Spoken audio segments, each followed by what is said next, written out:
अस्सलाम वालेकुम, कैसे हैं आप सब? उम्मीद करती हूँ आप सब बिल्कुल ठीक होंगे। बहुत प्यारे से मौसम के साथ आपको बहुत सारा वेलकम। तो जनाब यहाँ पे बहुत मज़ेदार सी बारिश हो रही थी और बिल्कुल ऐसा लग रहा था जैसे मैं मरी में आ गई हूँ या जो मरी है ना वो कराची में आ गया है। कुछ ऐसी ही फीलिंग्स मुझे आ रही थी और दिल बहुत ज़्यादा खुश हो रहा था। जब इस तरह की बारिश होती है ना दिल तो बहुत ज़्यादा खुश होता है, क्योंकि ऐसा जो मौसम है ना हम कराची वालों को देखने के लिए बहुत कम मिलता है। लेकिन कभी कभार ये जो मौसम होता है ना ये हमारे लिए ज़हमत भी बन जाता है और बहुत सारी प्रॉब्लम्स भी जो है वो फेस करनी पड़ जाती हैं।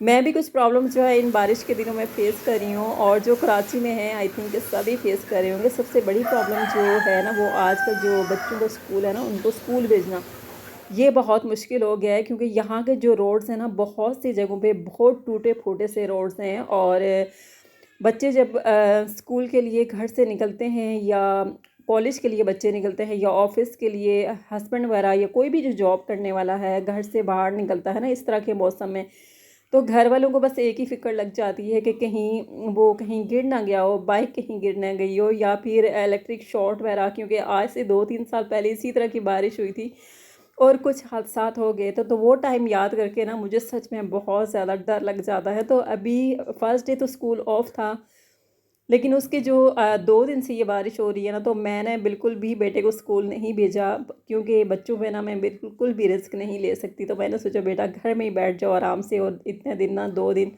3 दिन जो बारिश के ना घर में ही रहो। और यहाँ पे जो बारिश होती है ना तो उसके बाद पानी भी बहुत ज़्यादा रोड्स के इर्द गिर्द जो है ना इकट्ठा हो जाता है, तो सच में कुछ टाइम जो है ना काफ़ी ज़्यादा मुश्किल हो जाती है। दूसरी प्रॉब्लम ये भी है कि जब बारिश होती है ना तो नलकों में पानी बहुत ज़्यादा गंदा आता है। कभी कभार तो इतना ज़्यादा गंदा आता है, लगता है जैसे ये नदी नालों का जो गंदा पानी है ना ये वो आ रहा है। तो बस अल्लाह ताला से दुआ है अल्लाह पाक हमारे मुल्क को, हमारे शहर के जो हालात हैं वो बदल जाएँ। देखने में तो कराची कहने में सबसे बड़ा सूबा है, लेकिन यहाँ के हालात देख के सच में बहुत ज़्यादा अफ़सोस होता है, बहुत ज़्यादा रोना आता है। यहाँ पे साथ में आपकी डेली रूटीन शेयर करती रहूँगी। नाश्ता मैंने किया था और नाश्ता करने के बाद ना मेरी कोशिश यही होती है कि मैं किचन से बाहर निकलने से पहले ना अपना सारा जो किचन है ना वो समेट के क्लीन करके उसके बाद बाहर निकलूँ। यहाँ पे मैंने किचन जो क्लीन कर लिया था और उसके बाद पानी की जो बॉटल्स है ना, आजकल वैसे फ्रिज का जो पानी है ना बहुत कम हम लोग पी रहे हैं। लेकिन जब हस्बैंड ऑफिस से जब घर आते हैं ना तो उनको ठंडा यख पानी चाहिए होता है, तो उनके लिए मैं लाजमी 1-2 बॉटल्स रखती हूँ। वैसे बच्चे और मैं जो नॉर्मल पानी है ना वही पीते हैं। इसके अलावा एक और टॉपिक के हवाले से बात भी करूँगी। आजकल सास बहू का जो टॉपिक है ना बहुत ज़्यादा जो है वो डिस्कस किया जा रहा है। आप टीवी के ड्रामास वगैरह देख लें, सास बहू के रिश्ते को बहुत ज़्यादा गलत रंग जो है वो दिखाया जा रहा है। कहीं पे सास को बहुत बुरा बना के पेश किया जाता है और कहीं पे बहू को। आजकल की जो सास है या बहू है ये इतने बुरे नहीं हैं जितना इनको बुरा बना के पेश किया जाता है। हो सकता है कभी ऐसा हुआ हो किसी एक बहू ने कभी किसी सास के साथ गलत किया हो और उसके बाद ना सारी बहुएँ बुरी हो गई हैं और उसको बढ़ा चढ़ा के बहू ने सास पे ज़ुल्म कर दिया, नंद के साथ बुरा कर दिया, ज़ुल्म के पहाड़ तोड़ दिए, ये कर दिया, वो कर दिया। बहुत ज़्यादा तोड़ मरोड़ के जो है ना वो पेश किया जाता है। इसी तरह सास के हवाले से भी कि किसी एक सास ने अपनी बहू के साथ गलत किया होगा और उसके बाद सारी सासें गलत हो गई हैं, सारी सासें बुरी हो गई हैं। लेकिन ये जो रिश्ते हैं ना इतने बुरे हैं नहीं हैं। जब आप जॉइंट फैमिली सिस्टम में रहते हैं तो सास नंद देवर जेठ और ये सब जिठानियाँ वगैरह इन सब के साथ जो है आपका वास्ता होता है। सास कभी माँ नहीं बन सकती, ये हकीकत है। क्योंकि जो आपकी माँ होती है ना वो माँ ही होती है। जब आप अपनी माँ के घर में होते हो तो कभी आपका जब काम करने का दिल नहीं चाहता, आपकी तबीयत ख़राब होती है या नहीं भी होती या वैसे भी आपका दिल नहीं चाहता ना, आप अपनी माँ से जब कहते हो कि ये काम मुझसे नहीं होता तो वो आपके सारे नाज नखरे सब उठा लेगी, सारे काम वो खुद कर लेगी, आपको पका के भी दे देगी। कभी आपको ये नहीं बोलेगी कि उठो बेटा तुम उठ के कुछ काम कर लो। और कभी ऐसा भी होता है कि माँ भी ये कह देती है कि उठो तुम काम करो, उठ के सारा दिन तुम पड़ी रहती हो, कोई काम नहीं करती हो, दूसरे घर जाओगी तो तुम्हें पता चलेगा। ऐसी बहुत सी जो मसाले हैं ना वो देखने को मिलती हैं। तो अपनी माँ की बात भी तो हम बर्दाश्त करते ही हैं, कहने का मकसद ये है। लेकिन जब जब हम शादी करके दूसरे घर में जाते हैं तो वो जो हमारा घर होता है ना, वो घर नया होता है, लोग हमारे लिए नए होते हैं। एक शख्स जिसके साथ हमारी शादी होती है वो हमारे लिए नया होता है। हमारे जो मिजाज होते हैं एक दूसरे से बिल्कुल मुख्तलिफ होते हैं। सारे लोगों के जो मिजाज होते हैं ना वो एक दूसरे से मुख्तलिफ होते हैं। तो उस माहौल में हमें एडजस्ट करना जो है वो पड़ जाता है, और हर हाल में हमें एडजस्ट करना ही पड़ता है।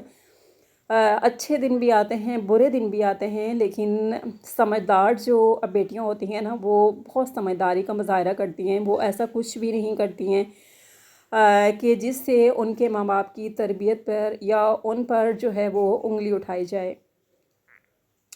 आपकी जो सास है ना, वो आपके हस्बैंड की माँ है, तो इसीलिए ठीक है वो आपकी माँ नहीं है, वो कभी माँ नहीं बन सकती, लेकिन माँ की तरह का अदब और एहतराम जो है, इज़्ज़त उसके लिए भी आप पर करना उसी तरह फ़र्ज़ है, क्योंकि आपका जो हस्बैंड है वो उसकी जन्नत है। तो जिसके साथ आप रहते हैं उसकी खुशी के लिए कभी कभार आपको जो है बहुत सारी बातें जो है बर्दाश्त भी करनी पड़ जाती हैं। स्पेशली जब अगर आपका हस्बैंड आपके साथ बहुत अच्छा हो, और वो कहते हैं ना कि अगर आपका हस्बैंड अच्छा हो तो चाहे आपका सारा ससुराल बुला बुरा हो, आप उसमें जो है सारी बातें बर्दाश्त कर लोगे, क्योंकि आपका हस्बैंड जो है वो अच्छा है, और उसके लिए आप कड़वे से कड़वे घूंट भी जो है ना वो पी लोगे। लेकिन अगर आपका हस्बैंड आपके साथ अच्छा नहीं है और उसके बाद आपका ससुराल भी अगर आपके साथ बहुत बुरा है, तो फिर उस सूरत में आपके लिए एडजस्ट करना बहुत ज़्यादा मुश्किल हो जाता है। तो यहाँ पे जी सास और ससुर की जो बसालें थी वो इसीलिए दी जा रही थी। आजकल जो शादियाँ होती हैं ना, पहले ज़माने की जो शादियाँ थी वो तलाक़ें बहुत कम होती थी। आजकल यही बात है कि तलाक़ें बहुत ज़्यादा हो रही हैं, और बर्दाश्त जो है वो बिल्कुल ख़त्म हो गई है हमारी नौजवान नस्ल में।